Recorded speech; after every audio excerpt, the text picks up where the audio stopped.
chapter 3, what you need to do is to drop your chapter 1. Remember that it has to align. So what you need to do is to drop chapter 1 on the AI tools. We are using Gemini, and this is a free Gemini version. You click on canvas plus sign, then canvas.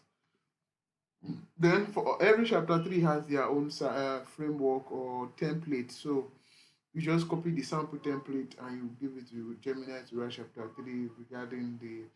So the AI will automatically know your topic from the chapter 1, knows your objectives, know everything that is needed for it to formulate, the contents for chapter 3 in relation to the templates that you have given to it. So one thing to also take note is that you have the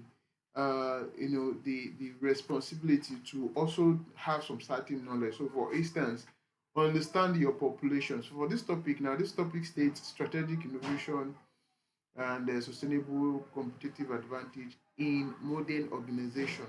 So that modern organization will serve as our top population. So that means our population are basically modern organization, what are modern organization, young organization, or organization that have adopted the modern ways of doing things, of discharging their services, of processing their services, or answering their customer, or discharging their service delivery and what have you. So we cannot outrightly tell the number of modern population in Nigeria. So for that reason, we would, there are two, let me see if I have it in the slides. There are two to the, so, population leads to sampling size. So if your population is finite, so that you can determine the number of a population, then you use Yarrow farming formula. But if your population is infinite, that you cannot determine the number of your population, then you will use the crunchback formula. Although for some reason, manipulation sake, research also allowed you to say, okay, this is my population, this is the targeted population that I want to use for this study. Then you now use desired formula to have your sample size. But basically, it's best to have your what's it called, sample your to have it when by determining, first of all, determining the nature of your population, whether it is finite or infinite. So where it is finite, you use Yarrow. When it is infinite, you use Crush-Natch formula. So then that also brings us to kind of limitation which must have been acknowledged in the chapter 1, because when the topic says modern organization in Nigeria, we cannot cover Nigeria. Nigeria is large.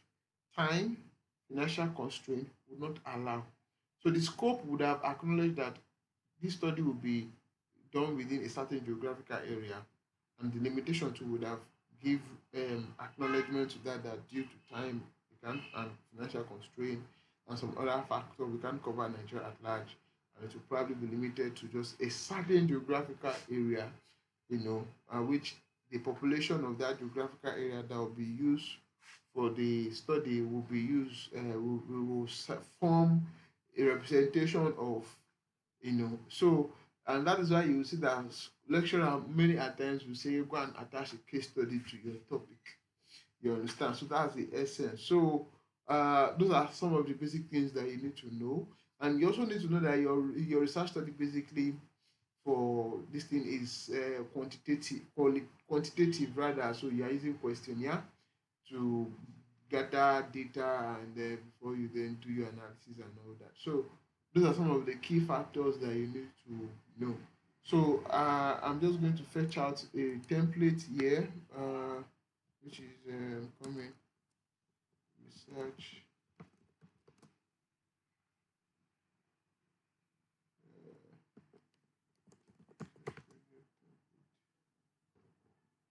So I have a template.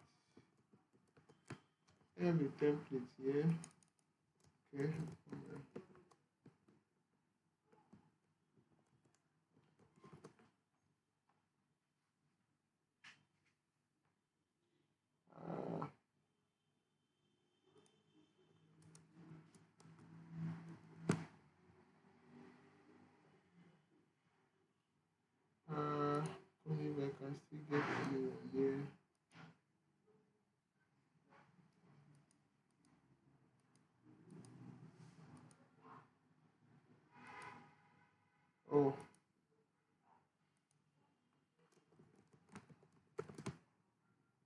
this thing now.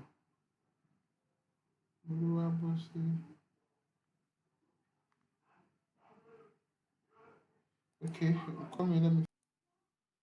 Okay, so I've gotten the template that I was looking for. So this is the template. So I'm just going to copy this and uh,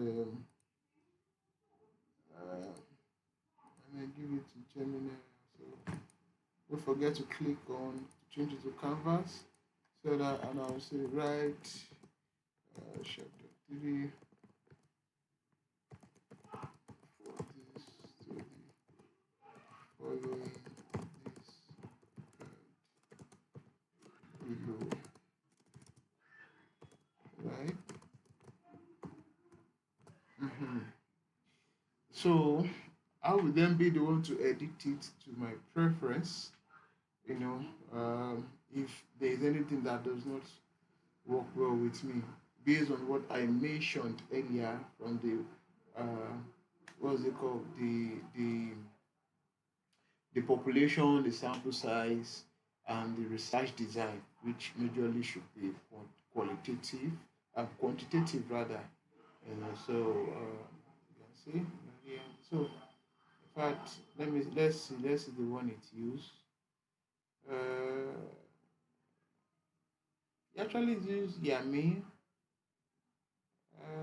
Okay, so he used Yami because it picked his own it picked 5 modern organizations. So well, that is still okay, but uh,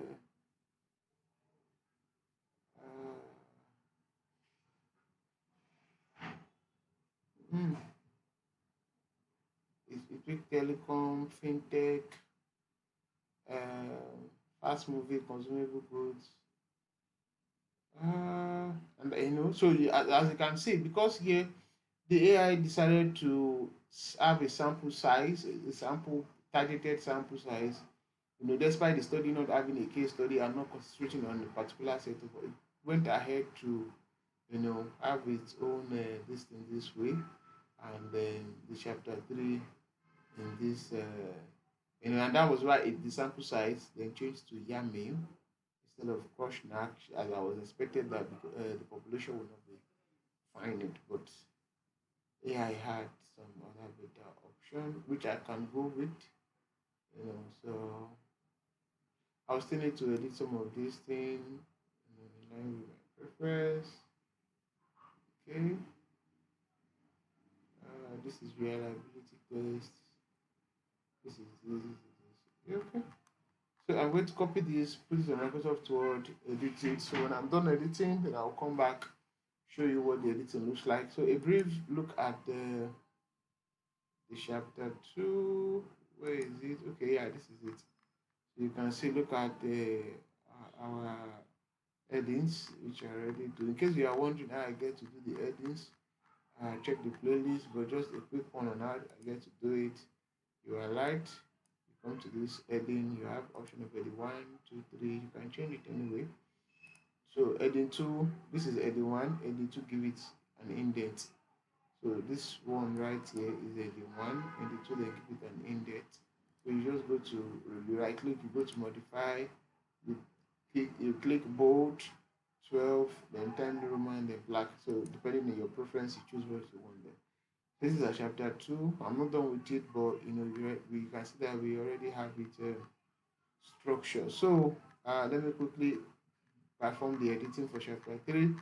Then we'll come and end to this section, and subsequently we'll begin on how to do chapter 4 with SPSS, and how to also use a ChatGPT Pro to do chapter 4. And subsequently, you'll be getting more upgrades on how to go by with your research project, using some advanced features that will be more faster and easier to do. So see you on the other side. Okay, so just as I was saying, you can see I went to check back the chapter 1. So in the chapter 1, I have it as the study is limited to selected modern organizations operating within the urban area in Nigeria. And that was why the chapter 3 came out in that manner. So having been, I don't have this written here, it would have been a different scenario. So, but because I have it here, I will be going with what the AI gave me for chapter 3. I'll just do some a little bit furnishing and make it looks very nice. So see you on the other side of um, having it edited and well structured. Okay, so before moving to chapter 3, I quickly want to highlight this the conceptual framework. So the conceptual framework is basically the diagram, illustration, showing or revealing the relationship between the independent and dependent variable. And we can basically get that from our objective. So the objective of study already highlight the, I mean, if you follow through with how we get to do our chapter 1. So this is our independent variable and these are dependent variable. And our topic is strategic innovation and competitive advantage. And you can have the diagram in any way that would connect both of them together, which I mean, so just the way I do it, you can have it in whichever way that you consider best, just to give a view that there's a relationship between both of them. And sometimes we do have mediating variables. So for instance, now this particular work now, I could say the mediating variable is the human capital, because the human capital will be the one to exercise the strategic innovation, and which would then be the function of how well they exercise it, that will then determine the level of their competitive advantage. But because this project or this research work is not necessarily centered on human, the human importance or essence in the build up, so that's why I'm not really having human capital involved. Um, but just for explanation's sake, so that is where you can then see some another box in the middle, then connecting both the independent and the dependent variable. So that's that about. I just thought to quickly chip that in. And again, I also added this section to the chapter 2 relationship between strategic innovation and so, which is basically the independent and the dependent variable. And I didn't download any extra journal. I just used one of the charts. I used a chart box on Gemini for that, but I just started to write this. I didn't even upload additional journal because all the journal that have been uploaded basically talks about the independent and dependent variables. So I trusted it to match both of them together. So I'm still performing the editing to make sure that the chapter 2 is well compact. It's not to say it's 100% perfect. In the face of some professors or supervisor, it will still be criticized, or questions or correction will still be made. But on a basic or intermediate level, we can say that this is an acceptable uh, project work. So you can see that we didn't leave everything to AI. We provided the guide, to AI. We take note of things that we are actually looking for, and which has been, I believe, has been thoroughly examined or discussed in this video. So the next video expectedly will be on chapter 3. So see you on the other side of chapter 3. I would have edited it and have it well structured also. So see you guys.